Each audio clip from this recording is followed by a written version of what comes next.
particularly to Katie, which is their daughter.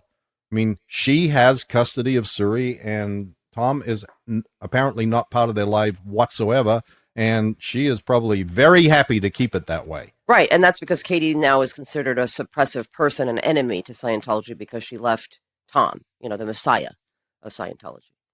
Correct, and so is Nicole.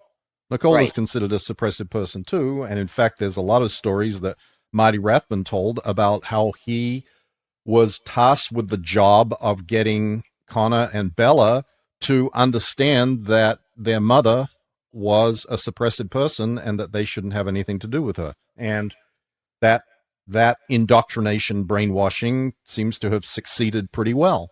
So I would guess that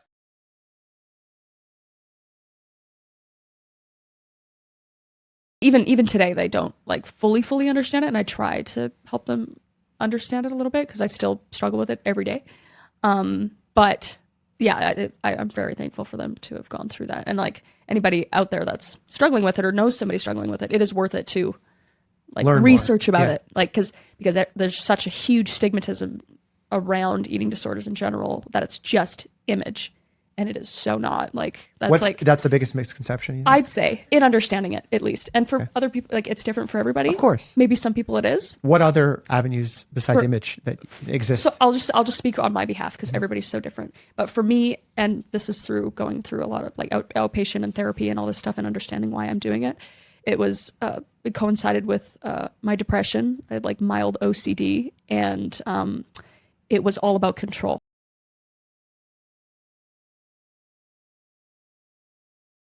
And I guess, I don't know why, it just like didn't take off, but it has amazing costumes.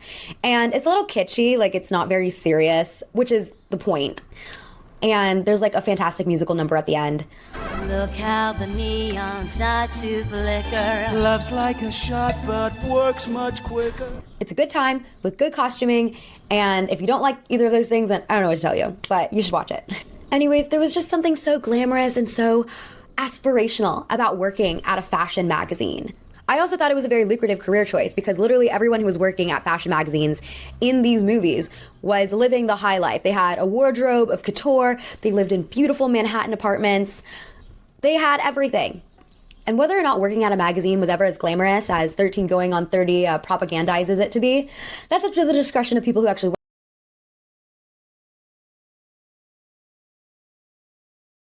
I'm asking myself because it's easier when perfect. I ask direct, and I know Christy, so yeah. But I was like, it's nicer when there's. I told my team too. I was like, it's so much nicer when there's like a personal connection, for sure, and someone really feels comfortable rather than it's like a PR thing. No, it was so perfect. Like when I think back to it, I'm like, that was me just trusting the universe and not pushing for anything, and I knew it was going to kind of happen when it was supposed to, and it literally did. And it did, so yeah. You felt it too. Yeah, I did. That means a lot to me. Yeah, right. and I hope that this is the start of spending more time together. Genuinely. Me too. Yeah, off camera too.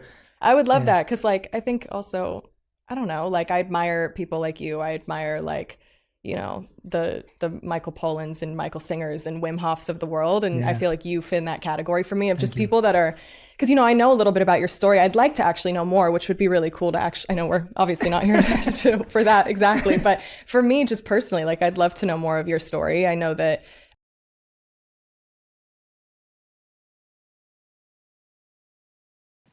it was a 6-figure bag and they bought it. It was like a seasonal, whatever, leather, whatever. I don't even know.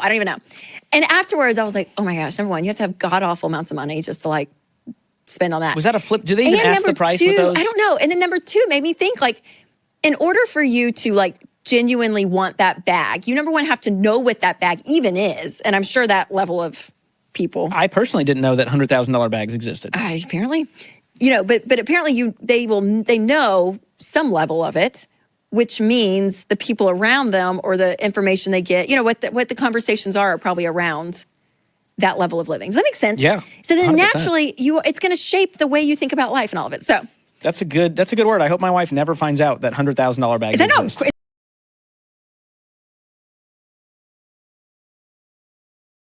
Because it didn't work out. Yeah, once we called off that wedding 20 years ago, it was the biggest heartbreak of my life.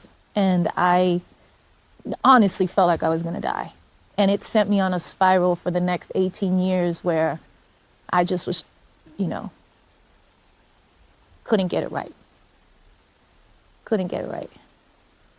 But now, 20 years later, it does have a happy ending. It does. Which is crazy. It has the most, would never happen in Hollywood ending. They would be like, that would never happen. So we're not going to write that because nobody would believe it ending. And you can listen to this album again and you can actually appreciate it again for what it is, right? Well, yeah. And it's funny because when me and Ben got back together, he said to me,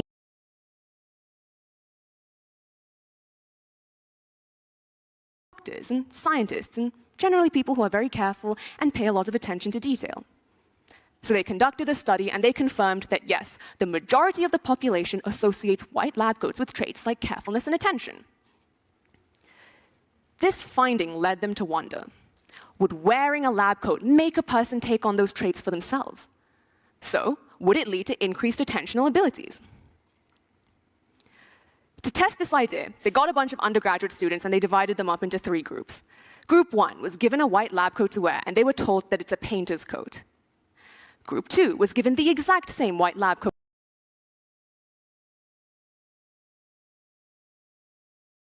And let's just get on into it. So in order for me to illustrate just how far we've fallen, we need to take it back to the good old days. So the original What's in My Bag videos, the golden era of YouTube. You know, many of us watch these videos. We were truly sad for these videos and just, we couldn't get enough. I think why we couldn't get enough is because they were real. So take this video, for example. So when I'm traveling, normally I tend to carry a larger bag than normal. So this is just my big old black polka dot bag. And starting off with what I carry in my bag for the airplane. So the first thing, of course, I gotta have my cell phone and headphones. So I can listen to music and go on Twitter. And yes, I'm one of those girls who belts songs on the airplane, but don't worry, I whisper. She's just, it's too wholesome. But, you know,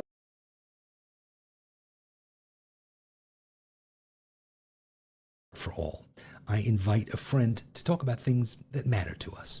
It's the sort of unhurried conversation that we don't get enough of these days. I hope you'll enjoy it with us. Today I'm going to be talking to Kosha Kona.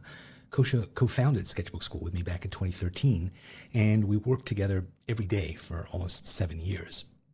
But then Kosha decided to leave the company, and she's taken a new direction with her life. She's become an abstract painter, she teaches travel workshops, and she's just written a book about drawing and how it can improve your life. I'm still great friends with Kosha, and in fact, she still teaches a regular class in our Spark program. But we've never talked publicly about why she decided to leave the school and how we both felt about it and what she's been doing since. We decided it was time to sit down and chat about it.